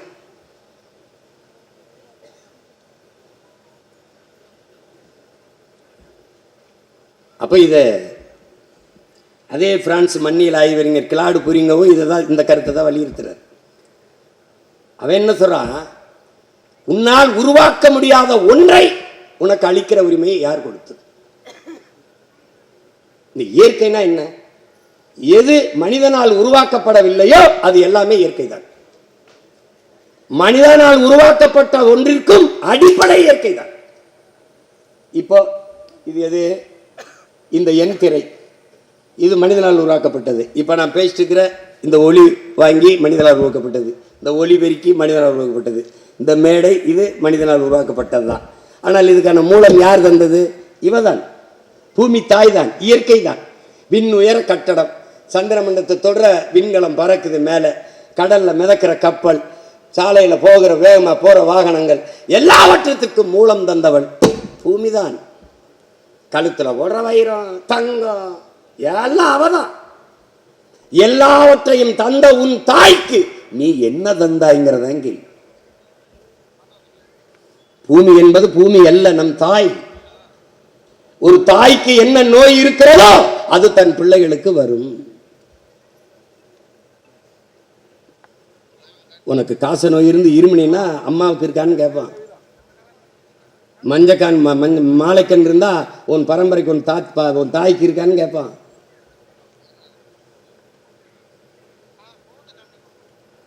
ஏன்னா தாயின் மார்ல நீ குடிக்கிற பால்ல இருந்துதான் உனக்கு நோய் எதிர்ப்பு சக்தியே வருது. அப்ப தாய்க்கு என்ன நோய் இருக்கிறதோ அது தன் பிள்ளைகளுக்கு வரும். அப்ப பூமி தாய்க்கு என்ன நோய் இருக்கிறதோ அது தன் பிள்ளைகளுக்கு வரும். அவளுக்கு ஒரு நோயும் இல்லை, அவளுக்கு எல்லா நோயையும் தந்தது அவன் பிள்ளைகள் தான். இதான் இங்க இருக்கிற சிக்கல். அவன் என்ன சொல்றான்? உங்கள் பிள்ளைகளுக்கு இயற்கையை நேசிக்க கற்றுக் கொடுங்கள், அது எல்லாவற்றையும் கற்றுக் கொடுத்துருங்கிறான். இயற்கையின் விதியை பாரு. வெப்ப காலத்தில் உனக்கு இந்தந்த பழத்தை சாப்பிடணும்ட்டு கொடுக்கும். சப்போட்டா கொடுக்கும், உனக்கு இளநீர் நொங்கு கொடுக்கும், பதநீர் கொடுக்கும், நாவற்பழம் கொடுக்கும், உனக்கு பலா கொடுக்கும், மா கொடுக்கும். எந்தெந்த பருவத்திற்கு எதை எதை சாப்பிடணும்னு இயற்கை உனக்கு கொடையாக கொடுக்குது. காலையில் என் பிள்ளைக்கு இது உணவு, மாலையில் இது உணவு, மதியம் இது உணவு என்று தாய் எப்படி தன் பிள்ளைக்கு கொடுப்பாலோ அப்படி நம் இயற்கை தாய் பூமி அன்னை நமக்கு தர்றா. ஆனால் அதுல மாசானுவ புக்காக்கோ ஜப்பானிய வேளாண் விஞ்ஞானி என்ன சொல்றார்? அந்தந்த பருவத்தில் கிடைப்பதை, இப்ப மாம்பழம்னா 2 மாசம் தான் கிடைக்கும், அந்த பருவத்தில் அதை உண்டு விட்டு விட்டுறணும். 2 மாதங்கள் கிடைக்கக்கூடிய ஒன்றை எல்லா காலங்களிலும் கிடைக்க வேண்டும் என்று நீ முயற்சி செய்கிற போது இயற்கையை மீறுகிறாய், இயற்கைக்கு எதிராக இயங்குகிறாய். அந்த இடத்தில் அதை பதப்படுத்த ரசாயனம் வேதிக்கு போகிறாய். அதான் பிரச்சனை, அதுதான் பிரச்சனை. இப்போ இதுக்கு என்ன மாற்று? நீ சொல்ற மீத்தேன் எடுக்காம என்ன சிமான் செய்யறது, நீ இந்த நிலக்கரியில மின்சாரம் எடுக்காம என்ன செய்யறது அப்படிங்கிற. இப்ப நீ கவனி, இது தீர்ந்து விடுகிற வளம் எது? மீத்தேன். நிலக்கரி தீர்ந்து விடுகிற வளம். 66 ஏக்கரை இதுவரை எடுத்திருக்கான் நெய்வேலியில், இன்னும் 26 ஏக்கரை எடுத்து நிறுத்தி வச்சிருக்கான். ஏன்? நம்ம இருக்கிறதுனால.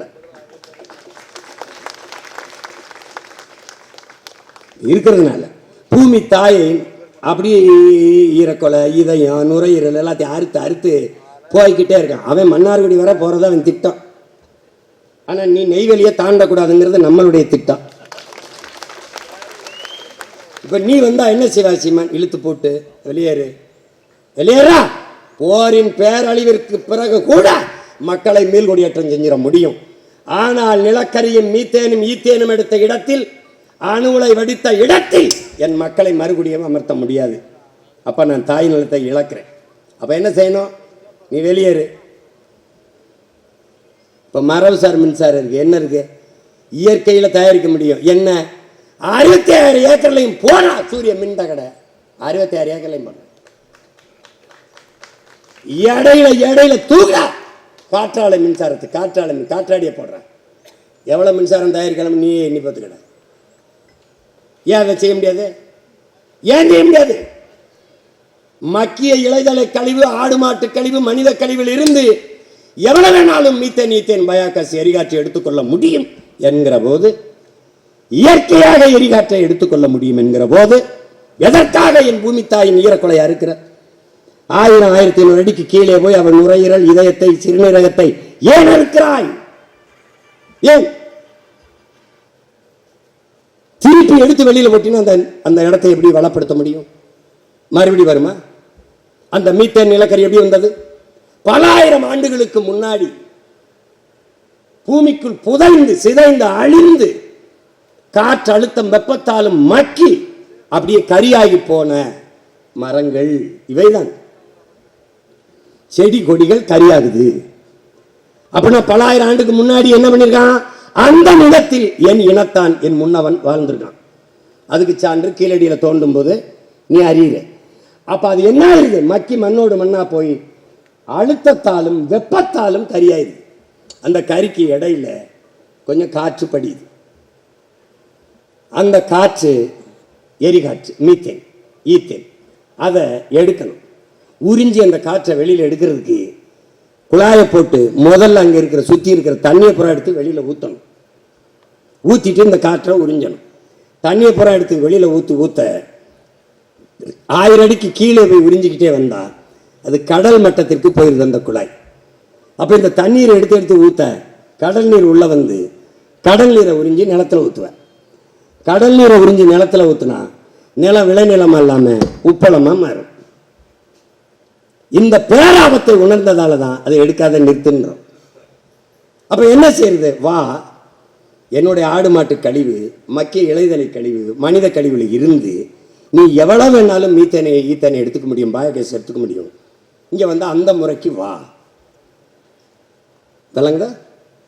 இதைத்தான் நம்ம செய்ய சொல்றோம். இது இயற்கையை, பூமியை தன் தாய் போல நேசிக்கிற பிள்ளைகளின் கனவு. இது வேலை திட்டம், இது செயல் திட்டம். இது இந்த மண்ணை ஒரு மண் என்றும் அதை வித்தால் நிறைய காசு சம்பாதிக்கலாம் நினைக்கிறவனுக்கு இது தோணாது. இப்ப நமக்கு இது எப்படி பார்க்கிறோம்? மரம், மரம், மழை, மழை, மரம் என் மூச்சு காற்று, என் உயிர், என் உயிர்.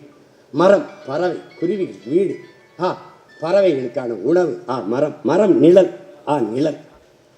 இப்படி இருக்கு. இவர்கள் இன்றைய ஆட்சியாளர் மரம், மரம், காசு, காசு, பணம், பணம், துட்டு வெட்டு. நம்ம பார்வையில் இப்படி, அவன் பார்வையில் அப்படி. இப்போ நான் என்னுடைய பேச்சில் எதிராக வளர்ச்சிங்கிற காணொலி இருக்கு, இன்னும் போட்டு காட்ட சொல்லியிருக்கலாம். அது தவறு விட்டு இருந்தாலும் வலைவெளியில் இருக்குது. எது வளர்ச்சிங்கிற? நான் வயிறு நிறைய பசியோடு இருக்கும்போது நீ விண்வெளிக்கு விண்கலம் ஏவுறத வளர்ச்சிங்கிற. 5000 ஏக்கரில் ஏர்போர்ட்டு கட்டி ஏர்போர்ட்டி உழுகிறத விட்டுட்டு ஏர்போர்ட்டு கட்டி பறக்கிறத வளர்ச்சிங்கிற. உனக்கு வளர்ச்சினா என்னன்னு தெரியுமா? வயிற்றில் நான் பசியோடு இருக்க, அதை பற்றி கவலைப்படாமல் அப்படின்னு நான் பேசிட்டு இருக்கிறேன். அப்போ ஒரு காணொலி, ஒரு தங்கை, ஒரு 8 வயசு இருக்கும். அவள் ஒரு திருமண நிகழ்வு, ஏதோ ஒரு நிகழ்வு. அந்த நிகழ்வில் சாப்பிட்டுட்டு ஒரு பெரிய வட்டையில் எச்சி தட்டை போடுறாங்க. அந்த தட்டில் இருக்கிற மிச்ச மீதி இந்த உணவை எடுத்து எடுத்து தின்னுக்கிட்டு இருக்கு, முட்டிக்கால் போட்டு. அது வெள்ள கொடுமை, அது வெள்ள கொடுமை. அதில் பல கால்கள் இப்படி இப்படிமா அந்த குழந்தை இப்படி சாப்பிட்டுக்கிட்டு இருக்கிறது, இந்த தட்டிலிருந்து எடுத்து சாப்பிட்றத, இந்த மிச்சத்தை, இந்த எச்சியை சாப்பிட்றதை பார்த்து கொண்டே பல கால்கள் போய்கொண்டிருக்குது. அவன் முன்னாடி இப்படி நின்று இப்படி பயந்து பயந்து சாப்பிட்டுக்கிட்டு இருக்கா. பல எச்சி தட்டுகள் அவன் முன்னாடியே வந்து விழுகுது. அதில் ஒரு மனிதன், ஒரு மானுடன் கூட, பாப்பா அதை செய்யாத, வா கையை கழுவிட்டு வா, எங்களோட வந்து சாப்பிடுன்னு ஒருத்தன் கூப்பிடலடா. இந்த மனித பதர்களுக்கு இடையில நீ வாழ்ந்து கொண்டிருக்காங்கிறத கவனத்தில் வச்சுக்கடா. புரியுதா உனக்கு? எப்படிப்பட்ட சமூகத்தில் நீ இருக்கான்னு பார்த்துக்க.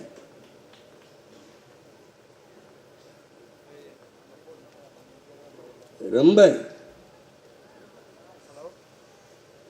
அதான் ஐயா கவிப்பேரரசு வைரம் சொன்ன மாதிரி, மனிதனின் முதல் நண்பன் மரம், மரத்தின் முதல் எதிரி மனிதன். சீமான் வந்தா என்ன செய்வான்? நீ வெட்டிடுவாப்ப மரத்தை. மனிதனை வெட்டி கொலை செய்வது மாதிரி 6 மாதம் உள்ளதுக்கு போட்டுருவேன். நான் சட்டம் போடுவேன்னு என் வரைவில் 16 சொன்ன போது சிரிச்சா, அதே சட்டத்தை சீனா கொண்டு வந்து பல்ல இடிச்சான். நான் மரத்தை கட்டி பிடிக்கும்போது சிரிச்சா, எல்லா வெளிநாட்டுக்காரனும் கட்டி பிடிச்ச போது ஏன் ரசிச்சேன். டேய் டேய் ஏதாவது சொல்லிட போறேன். உனக்கு எது சொன்னாலும் வெள்ளைக்காரன் சொல்லணும், வேற ஒருத்தன் சொல்லணும். அதுக்காக நான் தீக்குளிச்சாடா வந்து வர முடியும்? இந்த நோய் இருக்குன்னா எங்கள் அப்பா வந்து நம்மாழ்வார், மகனே இது ரொம்ப பெரிய நோயாக இருக்குது, அந்த ஆரவல்ல ஆரவையில் வந்து பெர்னாட்டி கிளார்க் சொன்னார், அவர் சொன்னார், மாசானுகோ புக்காக்கோ சொன்னார், மக்காக்கோ சொன்னார். ஓ அப்படி இருக்குமோ அப்படின்னு இல்லை. இப்போ அரியனஸ்ங்கிற ஒரு வேதியியல் அறிஞர் இதை சொன்னார். அரியனஸ்ன்னு ஒரு வேதியியல் அறிஞர் நோபல் பரிசு பெற்றிருக்காங்களா? அப்போ சரியாக தான் இருக்கும். சீமா அவன் சீமான், நம்ம சீமான் தானே. நான் இதை மதுரையில் இருக்க ஆயர்கிட்ட போய் சொன்னேன், நான் இவ்வளோ பேசுகிறேன்னு சொன்னேன், மக்கள் என்னை கவனிக்க மாட்டுறாங்களேன்னு. அப்படிதான் இருக்கும். உலகம் பூரா இயேசு இறைமகன், சொந்த ஊரில் தச்சர் மகன் தான், சொந்த ஊரில் ஆசாரி மகன் தான், அடுத்த ஊரில் ஆண்டவன். அந்த மாதிரி நான் என்ன கத்தினாலும் இவனுக்கு புரியல. ஏன்னா உள்ளூர் மாடு வேலை போகாதுல. ஒருவேளை இதையே இதர்வே இதர் மே ஷாத் மே ஹே இந்துவா ஸ்வச்சத பீஸ் வேனா த்ரீ வால்ஸ் இந்த ஒண்டர்ஃபுல் த ஹியூமன் நேச்சர் எதை பேசுகிறேன், என்னமா பேசுகிறேன். ஐயோ சீமான் வெரி இன்டெலிஜென்ட்டுமா. இவங்கள போய் ஏ அப்போ என்னன்னு கேட்டுங்க, இது வெள்ளைக்காரன் பேரை சொல்ல வேண்டியது இருக்கு. இப்போ கூட நம்ம சொல்றது இல்லைப்பா, மதங்களை விடு மரங்களை நடு சீமான் அப்படின்னு போடாம சில்வஸ்டர் ஸ்டாலின் அப்படின்னு போடு. ஏன்னா அவனுக்கு இது நோயாயிடுச்சு. ஏதோ ஒன்று தஸ்தோவெஸ்கி சொன்னது போல எங்கள் அப்பா நாங்கள் அமைதிப்படையில் இப்படி தான் ஏதாவது இப்படி கப்சா போட்டு விடு தம்பி, ஏதாவது வெளிநாட்டுக்காரன் பேரை சொல்கிறாரு, எதுக்கு பண்ண அப்போ தான் அவன் கேட்பான். ஏன்னா வெள்ளையா இருக்கேன் போய் சொல்ல மாட்டான். அட பாவியலாம் இவங்களை எதை கொண்டு வச்சு சரி பண்ணுறது. அப்போது மரம்ங்கிறத பசிக்குதா பாரு. மரம் இருந்தால் தான் மழை இருக்கும், மழை இருந்தால் தான் அருவி இருக்கும், அருவி இருந்தால் தான் ஆறு இருக்கும், ஆறு இருந்தால் தான் நீர் இருக்கும், நீர் இருந்தால் தான் சோறு இருக்கும், சோறு இருந்தால் தான் வயிறு இருக்கும், உயிர் இருக்கும். அதனால இரு அதனால இரு கொஞ்சம் இரு. அது ஐயா கோவை சதாசிவம் எழுதுனதில் இந்த புதிய நகரங்களில் வந்து புத்துயிர் இல்லை, ஒரு உயிர்ப்பு இல்லைன்றார். அது காரணம் தகவல் தொடர்புக்கு எழுப்பிய கோபுரங்களின் எண்ணிக்கை கூட மரங்களின் எண்ணிக்கை இல்லைங்கிறார். அங்கே எப்படா மனிதனுக்கு நல்ல காற்று, பாதுகாப்பான சூழல் எப்படி இருக்கும், நல்ல குடிநீர் எப்படி கிடைக்கும்னு கேட்குறாரு. இதுக்கு பதில் இருக்கா நம்மகிட்ட? இருக்கா? ஐயா நக்கீரன் அவர்கள் மலைக்காடுகளின் மனித குலத்திற்கு மலைக்காடுகளின் மடல் ஒரு மனு அப்படின்னு ஒரு கடிதம் எழுதியிருக்காரு. அந்த கடிதத்தில் என் உடல் பற்றி எரிகிறது, இது தீக்குளிப்பல்ல எரியூட்டல். அது வந்து நான் தீக்குளிக்கல, தற்கொலைக்காக தீக்குளிக்கல, எரியூட்டல்ங்கிறார்.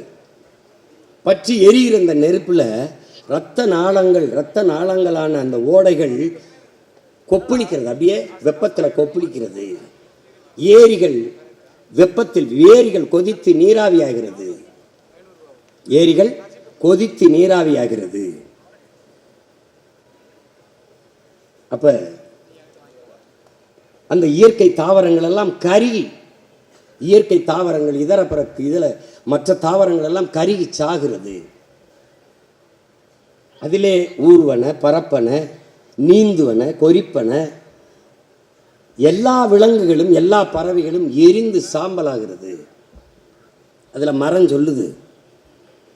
சொல்லுது உங்கள் நுரையீரலுக்கு உயிர்காற்றை, மூச்சுக்காற்றை, உயிர்காற்றை நிரப்பிய நீங்கள் இன்று கரிக்காற்றை நிரப்புவதை நினைத்து நான் வருந்துறேன். ஏன்னா நுரையீரலுக்கு அந்த உயிர்காற்றை, மூச்சுக்காற்றை தருவது மரம்தான். அதனால அந்த மரம் வருந்துதுங்கிறது. கடைசியா என்னை வந்து மனிதர்களின் நுரையீரல் என்கிறீர்கள், அந்த நுரையீரலுக்குள் எரியும் தீப்பந்தத்தை செறியது யாருங்கிற கேள்வி எழுப்புறேன். நான் நுரையீரல் தான் உங்களுக்கு, ஆனால் அதுக்குள்ள தீப்பந்தத்தை செறியது யார்? நான் செய்த தவறு என்ன? உங்களுக்கு மூச்சுக்காற்று, உயிர்காற்று தந்ததா? உண்ணுவதற்கு சத்துள்ள உணவை தந்ததா? அருந்துவதற்கு நல்ல நீரை தந்ததா? நான் செய்த தவறு தான் என்ன? எதனால் என்னை அழிக்கிறீர்கள்? எதனால் என்னை எரிக்கிறீர்கள்? இந்த கரி காற்றை உறிஞ்சிக் கொண்டு நல்ல காற்றை உங்களுக்கு தந்து இந்த உயிர் உலகம் வாழ்வதற்கு உதவியதற்கா? எதனால் என்னை அழிக்கிறீர்கள்? எதனால் என்னை எரிக்கிறீர்கள்? நான் செய்த தவறு என்ன? ஏன் உங்களுக்கு பல்லுயிர் ஓம்புதல் தெரியவில்லை? நாம யாரு? பல்லுயிர் ஓம்ப கற்றுக் கொடுத்த போதிச்ச உலக பெருமகன். உலகத்திலே ஒருத்தன் தான் பகுத்துண்டு பல்லுயிர் ஓம்புகள் என்று பாடியவன் உலகத்திலே நம்முடைய மறைவன் தான். அவனுடைய பிள்ளைகளுக்கு கேள்வி எழுப்புறார். ஏன்? யார் எழுப்புறது? மரம்தான். மரம் நம்மோடு கேட்குது, நம்மகிட்ட கேட்குது. உங்களுக்கு ஏண்டா பல்லுயிர் ஓம்ப தெரியவில்லை? அன்பு பாசம் காதலெல்லாம் மனிதர்களுக்கு மட்டும்தானாடா? மற்ற உயிர்களிடத்தில் அதை உங்களுக்கு பரிமாற தெரியாதா? பூச்சி வண்டு பறவை விலங்குகளோடெல்லாம் உங்களுக்கு அன்பை கடத்த தெரியாதா? பரிமாற தெரியாதா? பரிமாற தெரியாதா? புல் பூண்டு செடி கொடி மரங்களோடு உங்களுக்கு பாசத்தை பகிர தெரியாதா?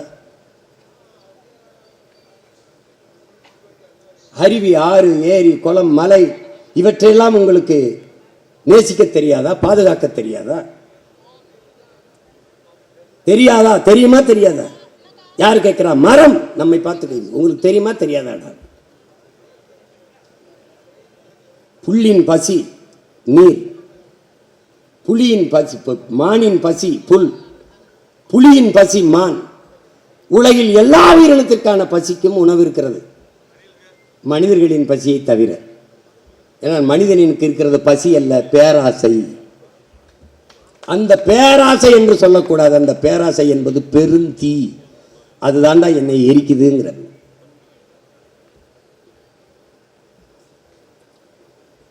நீரின்றி அமையாது உலகு என்பதை நாம் ஏற்கிறோம். ஆனால் காடின்றி அமையாது நீர் என்பதையும் நாம் ஏற்கணும். அப்பா சொல்றாங்கல்ல, நீங்க நல்லா கவனிச்சிங்கன்னா, உயர்ந்திருக்கிற மலை முகடுகளில் 200-300 அடிக்கு மேலே அடர்ந்து படர்ந்து வளர்ந்து இருக்கிற மரங்கள் தான் மேகத்தை அறுவடை செய்து பூமிக்கு மழையாக கொண்டு வருகிற ஆற்றலை பெற்றது. அதனால்தான் என்ன சொல்றான், ஒரு நாட்டின் எதிர்காலம் என்பது, நல்லா கவனிச்சுக்கணும், ஒரு நாட்டின் எதிர்காலம் என்பது அந்த நாட்டின் வகுப்பறையில் தீர்மானிக்கப்படுது. ஒரு நாட்டின் நலன் என்பது அந்த நாட்டின் ஒவ்வொரு வீட்டின் சமையலறையில் தீர்மானிக்கப்படுது. ஏன்னா நோயற்ற வாழ்வே குறையற்ற செல்வம். ஒரு நாட்டின் நலன் அதான் செல்வம். அப்ப நலன் என்பது அந்த நாட்டின் ஒவ்வொரு வீட்டின் சமையலறையில் தீர்மானிக்கப்படும். ஒரு நாட்டின் வளம் என்பது அந்த நாடு பெற்றிருக்கிற நிலத்தின் வளத்தை பொறுத்து அமைகிறது. ஒரு நாட்டின் நிலத்தின் வளம் என்பது அந்த நாடு பெறுகிற நீரின் வளத்தை பொறுத்து அமைகிறது. ஒரு நாட்டின் நீரின் வளம் என்பது அந்த நாடு பெறுகிற மழையின் வளத்தை பொறுத்து அமைகிறது. அந்த நாட்டின் மழையின் வளம் என்பது அந்த நாடு பெற்றிருக்கிற மலைகளின் வளத்தை பொறுத்து அமைகிறது. இப்ப நான் ராமநாதத்துக்காரன், எனக்கு கடல் இருக்கு. மதுரையில் கம்பம் குமிழி தேனியில் மழை கடல் இல்லை, ஆனால் மழைப்பொழிவு இருக்கு. காரணம் என்ன? கடல் இருந்தும் நான் மழைப்பொழிவு பெற முடியவில்லை. காரணம் மழை இல்லை,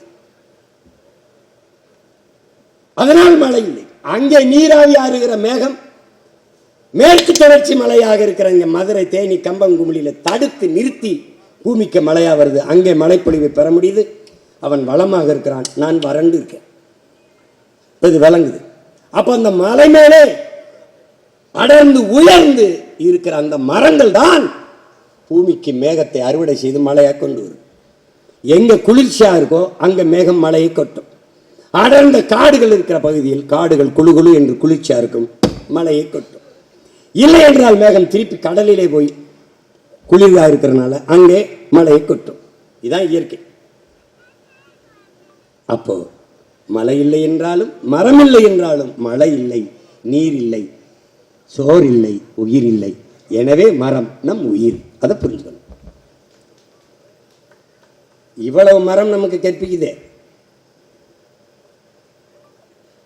இவ்வளவு கற்பிக்குது. இங்க எழுதிய எல்லா பேரறிஞர்களும் மரத்தின் பயன்பாட்டை சொல்லிட்டான். ஆனா இவ்வளவு கற்பித்தும் நாம இன்னும் அந்த மரங்களின் அருமையை புரிந்து கொள்ள தவறு. ஆனால் இனி வரும் காலங்களில் உங்கள் பிள்ளைகள் அதை செய்வதாக இல்லை. இப்போ நாங்கள் வனம் செய்வோம்னு நட்டுக்கிட்டு வர்றோம். ஒரு தம்பி, என்னுடைய தம்பி கதிர்காமன் எல்லாம் ஏகப்பட்ட வந்திருப்பான்னு நினைக்கிறேன், ஏகப்பட்ட பனை மரங்களை நட்டுக்கொண்டு வருகிறான். பல மரஞ்செடி கொடிகளை என் தம்பி சங்கர் மகள், இந்த என் மகள் இருக்க, ரெண்டு பேரும் அவங்க வீட்டை சுற்றி 50 மரங்களுக்கு மேலே நட்டுதான் 2 பேரும் நட்டுட்டாங்க. படிக்க நீ வரும்போது என்ன செய்வாய் சீமான்? இப்ப பாரு, இப்ப நான் என்ன செய்யறேன் பாரு. பல கோடி பனை திட்டம், 10 ஆண்டு பசுமை திட்டம். இந்த பிராக்டிக்கல் மார்க் கொடுக்குறாங்கன்னா கூடுதல் மதிப்பெண். அது மாதிரி எங்க தலைவன் பிறந்தவன் ஒரு பிள்ளைக்கு தமிழ் பெயர் வச்சால் 500 ரூபாய் வைப்பு தொகை வச்சிருவாப்ல. நான் என்ன பண்ணுவேன், நான் ஆட்சிக்கு வந்தோடனே எந்த வீட்டில் பெண்மகள் பிறந்தாலும் அவளுடைய பேர்ல வைப்பு தொகையா 5000 ரூபாயை போடுவேன். அவ படிச்சுட்டு மனவயதை எட்டி வெளியில வரும்போது 20 லட்சத்தை கையில் கொடுப்பேன், 10 லட்சத்தை கையில் கொடுப்பேன். உனக்கு புரியுது நினைக்கிறேன். எவன் கை விட்டாலும் அவன் கையில் 10 லட்சம் இருக்கு, அது தனி. ஆனால் படிக்கும்போது என் பிள்ளைகள் மக்கள் இயக்கமாக மரம் வளர்த்தலை உருவாக்குவேன். என் பிள்ளை ஒவ்வொரு பிறந்த நாளைக்கும் மரம் நடணும். 2 வயசா 2, 3 வயசா 3, 4 வயதா 4 மரம் நட்டுக்கிட்டே வரணும். அதில் பள்ளிக்கூடத்தில் படிக்கிற என் பிள்ளை, மாணவ பிள்ளை 10 மரம் நட்டான்னா, 10 மரம் நட்டு காட்டிட்டான்னா அவனுக்கு தேர்வில் 10 மதிப்பெண்கள். 100 மரங்களை நட்டு வளர்த்துட்டான்னா அவன் சிறந்த தமிழ் தேசிய குடிமகன் விருது. அந்த சான்றிதழை வச்சுக்கணும். எதுக்கு? வேலை வாய்ப்புல முன்னுரிமை. 1000 மரக்கன்றுகளை நட்டுட்டான்னா அவன் இறந்த போது அவனுக்கு அரசு மரியாதை அடக்கம். புரியுது? கண் தானம் பண்ணினான், ரத்த தானம் பண்ணினான், உறுப்பு தானம் பண்ணினான், உடல் தானம் பண்ணினால் அவன் இறுதி மரியாதை அரசு மரியாதையாக செய்யப்படும். இப்ப மரக்கண்டு நட்டுவான், எல்லாரும் நட்டுவான். நட்டு அதுபோக மக்கள் நடும்போது மக்களுக்கு 100 மரம் என்றால் அதற்கு ஊக்கத்தொகை, பாராட்டு தொகை, 500 மரம் என்றால் அதற்கு, 1000 மரம் என்றால் அதற்கு. சொந்த வீட்டு மரமா இருந்தாலும் என்னை கேட்காமல் நீ வெட்டக்கூடாது. ஒரு கிளையை நறுக்கினால் சக மனிதனின் கையை நறுக்கியது போல குற்றம், 6 மாசம் உள்ள இருக்கணும். எந்த சேதமும் நீ செய்யக்கூடாது. அடர்ந்து இருக்கிற இந்த வனத்திற்குள்ளே ஒரு மரத்தை வெட்டினால் பக்கத்தில் இருக்கிற மதம் பயப்படும். அடுத்த ஆண்டு அது பூப்பதும் காய்ப்பதும் குறைந்து விடும். கூடி நிற்கிற மாணவரிடத்தில் ஒரு மாணவனை ஆசிரியர் அடித்தால் அருகில் இருக்கிற மாணவனுடைய ரத்த அழுத்தத்தை சோதித்தால் அது உயரும். இவனா பார்த்துக்க போய். அதே மாதிரிதான் வெட்டக்கூடாதுங்கிறான். மரத்திற்கு உயிர் இருக்கு, கேட்காதுன்னு உயிர் இல்லைன்னு எவன் சொன்னது? பேசிக்கொண்டே இருந்தால், அன்பாக பேசினால் அந்த ஆண்டு பூப்பதும் காய்ப்பதும் கூடும். இங்கே மேதைகள் இருக்கிறார்கள், கேட்டுக்க. நான் சொன்னா நீ சிரிப்ப. அதே கருத்தை என் தம்பி சூர்யா சொன்னா ரசிப்பேன். மறுபடியும் போய் நடிச்சாடா வந்து சொல்லிட்டு இருக்க முடியும்? உன்னோட பெரிய இதா இருக்கு. டேய், நல்ல கண்ணு பிறந்து வாழ்ந்து இருக்கிற மண்ணை தான்டா நடிகை நாடால் ஆசைப்படுறாங்க. நல்ல கண்ணுன்னு ஒருத்த காலம் வைப்பேன், என் அப்பன் அவன் யாருன்னு தெரியாதனாலாண்டா நடிகன் நாடால துடிக்கிறான். நீ பின்னாடி பண்ணிக்கிற. கலையை போற்றுடா, கலையை போற்று, கொண்டாடு. அதை எங்க வைக்கணுமோ அங்க வைக்கணும். இந்த நாட்டில் சாதிய போலை அதை எதிர்த்து போராடுகிற கூட்டம் இருக்கு. மதவாதத்துக்கு எதிராக மாநாடு போராட கூட்டம் இருக்குது. மதுவுக்கு எதிராக போராட்டம், மது ஒழிப்பு மாநாடு கூட்டம் இருக்குது. இந்த 3 போதைகளுக்கு இடையான போதை திரை போதை, திரை மயக்கம். அதுக்கு எதிராக ஒருத்தனும் பேச மாட்டான். நான் கேட்கறதுக்கு பதில் சொல்லு. ஒப்பனை அளித்த உடனே அரியணை ஏற்கிறியா?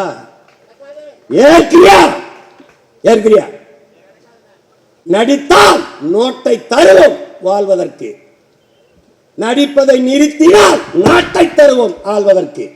இதை ஏற்கிறியாடா?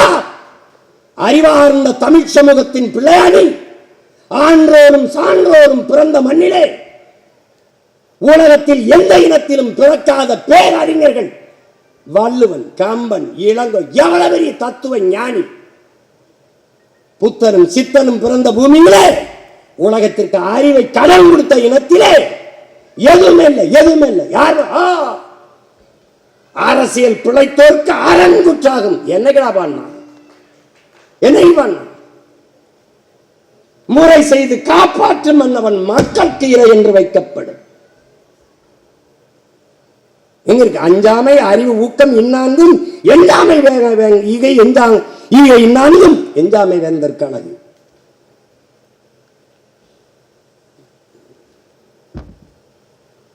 வைத்திருக்கிறோம் எல்லாம் எவ்வளவு பெரிய மேதைகள், ஞானிகள், தண்டலமற்ற தியாக மறவர்கள். உனக்கு காமராஜன் தலைவன், கக்கனும் தலைவன், தெய்வ திருமகன் முத்துராமலிங்க தேவரங்கனவன், சிங்காரவேலனும் தலைவன், சிவானந்தம் தலைவன், அயோத்தியாச பண்டிதரும் தலைவன், ரெட்டமலை சீனிவாசனும் தலைவன், MC ராஜாவும் தலைவன், கியாபி விஸ்வநாதன் தலைவன், மறைமலை அடிகள், மாப்போசி, சீபா ஆதித்தனார் எல்லாரும் தலைவன்.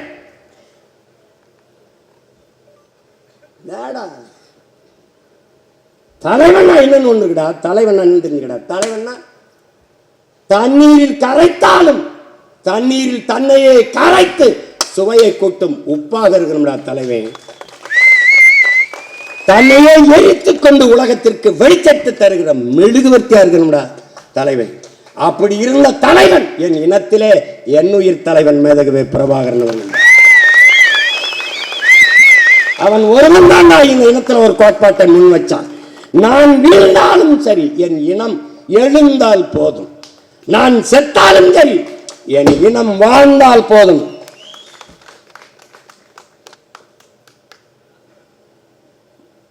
அதை புரிஞ்சுக்கணும். நாங்கள் மாண்டாலும் சரி எங்கள் இனம் மீண்டால் போதும். அதான் எங்க கோட்பாடு. சும்மா ஒரே முறையில் ஏன் இதை பேசுற, அதை ஏன் பேசுற? இந்த நாட்டில் என்னை எதிர்ப்பவன் வெறுப்பவன் எல்லாருக்கும் சேர்த்துத்தான் நாங்கள் இந்த வேலையை சேர்த்து பேசிக்கிட்டு இருக்கோம். மரம்ங்கிறது நாம் தமிழர் கட்சிக்கு பிள்ளைகளுக்கு மட்டும் மரம் இல்லடா, காற்று எல்லாருக்கும் தான். நீ காற்றை சுவாசிக்கவில்லை, கந்தக தூசியை சுவாசித்துக் கொண்டிருக்கிறாய். ஒரு கார் வெளியிடுகிற நச்சு புகையை கட்டுப்படுத்த 6 மரங்கள் தேவை. உனக்கு எத்தனை மரம் இருக்கு? எத்தனை லட்சம் கார் ஓடுது? ஒரு மனிதனுக்கு சராசரி 422 மரம். உனக்கு 28 மரம் 28 மரம் இருக்குன்னு அரசு சொல்லுது. இருக்கா? இங்க இருக்கு, வெளியில் இருக்கா? கனடாங்கிற ஒரு நாடு அந்த 8953 மரம், கிட்டத்தட்ட 9000 மரம் ஒரு மனிதனுக்கு. அந்த பிரதமர் சொல்கிறார் 100 கோடி மரம் நடுவதற்கு உத்தரவிட்டிருக்கேன். அவன் யாரு? பிரதமர். இவங்க யாரு? புரோக்கர்ஸ். அவன் தலைவன், இவர்கள் தரகர்கள். போடா எழுதி வச்சிருப்பான் கார்பரேஷன். மரம் வளர்ப்போம், மழை பெறுவோம், பிளாஸ்டிக் இல்லாத நகரத்தை உருவாக்கும். வெறியா வருமா வராதா? டேய், உங்களெல்லாம் ஒழிக்காம எப்படா பிளாஸ்டிக் ஒழிக்க முடியும்? எப்படி ஒழிக்க முடியும்? எப்படி ஒழிக்க முடியும்? அப்ப எப்படி இந்த மரம் நட சொல்றியே சீமான்? அதுக்கெல்லாம் தண்ணிக்கு என்ன வேணா பண்ற பாரா, இங்க பண்ற. ஒரு கழிவு நீரோட கூவாத்தில் கலக்காது. சென்னையில் எந்த நான் பெருநகரங்களையும் கலக்க விட மாட்டேன். குழாயில் எடுத்துட்டு போவேன். எப்படி எடுக்கிறேன்னு போட்டு இப்ப போட்டு காட்டினா இல்ல, இதே மாதிரி போட்டு காட்டுவேன். இப்ப இந்த வாரம் கொண்டு வரேன் தண்ணி என்ன கொண்டு வைங்க பண்ணுவேன். 50 ஏக்கருக்கு 100 ஏக்கர்ல இந்த கழிவு நீரை சுத்திகரிக்கிற இதை வைப்பேன். வச்சு சுத்திகரிப்பேன். சுத்திகரிச்சு இந்த தண்ணீரை தனியாக எடுப்பேன். மரம் நடுதல், சாலை போடுதல், கட்டடம் கட்டுதலுக்கு அந்த தண்ணீரை பயன்படுத்துவேன். கீழே படிமல மண், அது மிகுந்த வளம் மிகுந்த உரம். இந்த கழிவெல்லாம் மக்கி அப்படி பழக்கழிவு, இலக்கழிவு, மனித கழிவு, ஆடு கழிவு எல்லாம் அங்கே இருக்கும். அந்த மண்ணை அள்ளி நானே வேளாண் பண்ணை வச்சிருப்பேன். உரமாக எடுத்துட்டு போயிருவேன். இந்த மரக்கன்று நட, செடி நட எல்லாத்துக்கும் உரமாக கொடுத்துருவேன். என்னென்ன வேலை காட்டுறேன்னு மட்டும் பாடுறான். Wait and see. சொல்லும்போது உனக்கு ரொம்ப இதாக தான் இருக்கும், காமெடியாக இருக்கும். ஆமாம், இப்போ நானும் கூட இனிமேல் நானாக சொல்கிறது மரங்களை நடு, அதை அப்படி சொல்கிறது யாராவது வேற ஆள் பேரை போட்டு. மரம் மண்ணின் வரம், வளர்ப்பதே மனிதரம், தஸ்தோவிஸ்கி சொன்னது போல் சொல்கிறோம். யுவான் ஸ்வாங் அவர் சீன பயணியில் அவர் வரும்போது சொல்லிட்டு போனாப்புலப்பா. அதுதான் இங்கே இருக்கிறது. இவனுக்கு ஒரு நோய். இன்னும் பெரியார் தான் படிக்க வச்சார் நம்பிட்டு இருக்கான்ல. அது மாதிரி தான் இது. அவங்களும் ஏதாவது சொல்லி நம்ப வச்சலாம்னு தான் பார்க்குறான். ஒருத்தர்லாம் பெரியார் மயிரை ஒருவனும் முழுங்க முடியாது, வேற எவனும் முழுங்க முடியாது. ஏன்? அவனே உட்காந்து பிடிங்கிடுவான். அவன் என்னதான் மனதில் வச்சு பார்க்குறாப்ல, எவனும் முழுங்க முடியாது. ஏன்? அது நாங்களே உட்காந்து பிடிங்கிடுவோம். போடாடே போடா, மயிரை பிடுங்குற வேலை தானடா உனக்கு தெரியும், வேற என்னடா தெரியும்? வேற என்ன தெரியும்? மரம் நடுவே. டேய், எத்தனை தலைவன்டா அவன் பிறந்த நாளைக்கு இலவசமாக எல்லாருக்கும் திருமணம் பண்ணி வச்சுடா. 69 வயசு, 69 மரம் அதை நட்டியாடா? நட்டியா? 1 கோடி தொண்டன் புடுங்கினா நட. வருஷத்துக்கு உன் தலைவன் பிறந்த நாளை ஒவ்வொரு தொண்டன் ஒரு மரம் நட்டாலும் 1 கோடி மரம்டா. பிக்காடிப்பேட பிக்காடிப்பேட. என் அப்பன் சொல்றாங்கடா, 6 கோடி மக்கள் நட்டா 6 கோடி மரம்டா, 2 நட்டா 12 கோடி மரம்டா. வைத்தியக்காரங்களா, வைத்தியக்காரங்களா, பசுங்காடாக என் தாய் தமிழ்நாட்டை மாத்திர முடியும். மாத்தவண்டா இந்த மகன். இவ்வளவு சொல்லித்தருது மரம். பயிற்சிருச்சு பிள்ளைகளுக்கு. இருங்க இருங்க இருங்க, இவ்வளவு சொல்லித்தருது மரம். கடைசியாக சொல்லணும்ல மரம் என்று பேசுறா சொல்றாங்குது. இரு சொல்றேன், கோச்சுக்காத, இரு சொல்றேங்கிறல்ல. ஏய், இதுக்கு நாம் பொறுப்பு இல்லை, இதுக்கு ஐ ஆம் நாட் அ ரெஸ்பான்ஸ். ஆமாம். அப்போ என்ன சொல்லுது அது? இது வந்து இது சொல்லுங்க, சொல்லிடுறேன். ஏன்னா நான் இவ்வளவு சொல்கிறேன், இவ்வளவு அறிவோடு பேசுகிறேன், உங்களுக்கு எல்லாம் தர்றேன். உங்களுக்கு கனி தர்றேன், காற்று தர்றேன், நீர் தர்றேன், மழை தர்றேன், நிழல் தர்றேன், வீடு கட்ட பலகை தர்றேன், கட்டை எல்லாம் தரேன். ஆனால் நீங்கள் எவனையாவது திட்டணும், உங்களுக்குள்ள அறிவில்லைன்னா அவனை திட்டுறதுக்கு ஏன்டா என்னைய சொல்லி சொல்லி திட்டுறீங்க? என்னைய வந்து அவனுக்கு மூளை வேலை செய்யலைன்னா அவனை வந்து எப்படியா வேற பேர் என்னை மரமண்ட மரமண்ட மரமண்டது.